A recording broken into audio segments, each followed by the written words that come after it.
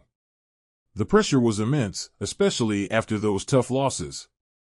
The expectations were high, both from within and from everyone watching. The weight of those missed opportunities hung over us, but that's the nature of the Paralympic Games. It's not just about who wins, it's about how you handle the losses, how you bounce back after disappointment. There were moments when some of us were ready to break, but then you look around and see your teammates pushing forward, still giving everything they have. That's what drives you to keep going. It's the resilience, the grit, the ability to pick yourself up after a tough race or game and get back out there to compete again. In the end, those hard moments made the victories even sweeter. It wasn't just about standing on the podium, it was about knowing we had overcome the heartbreaks and challenges along the way. There were also some curious and unforgettable moments that made the 2024 Paralympics in Paris truly special. One moment that still sticks with me happened during a track event. At the start of the race, an athlete's prosthetic leg malfunctioned, and you could feel the collective gasp from the crowd. Everyone thought he would stop, that his race was over. But instead, he adjusted, pushed on, and kept running. It was incredible, he refused to give up. With every stride, the entire stadium rose to their feet, cheering louder and louder as he neared the finish line. By the time he crossed it, the standing ovation was deafening. It wasn't about winning that race anymore, it was about the raw determination and resilience that reminded everyone of the true spirit of the Paralympics. There were lighter moments, too. The closing ceremony is always a time to celebrate and let loose, but this one had a surprise twist. Two rival teams, who had been going head-to-head all week, suddenly found themselves in an impromptu dance-off right on the field. No one planned it, but it just happened. There was music, laughter, and a lot of terrible dance moves, but it was the perfect way to end the games. Seeing athletes who had competed so fiercely against each other break into smiles and laughter, challenging each other to silly dance moves, was a reminder that, despite everything, we're all just people who love the sport. But perhaps the most touching part of the games was the camaraderie that existed between all the athletes. We came from different countries, different backgrounds, and we were all fiercely competitive, but there was a mutual respect that ran deep. In the village, in the warm-up areas, or even after races, you could feel it. We would congratulate each other, exchange tips, or just share a knowing look of understanding. We all knew the sacrifices, the struggles, and the triumphs it took just to be there. We were not just competing against each other, but pushing ourselves to see what was possible, and that shared experience created bonds that would last well beyond Paris. Paris 2024 wasn't just about the medals, it was about the people and the unforgettable moments that reminded us all why we were there. This is where the story ends. Share your opinion in the comments. Did you like the story?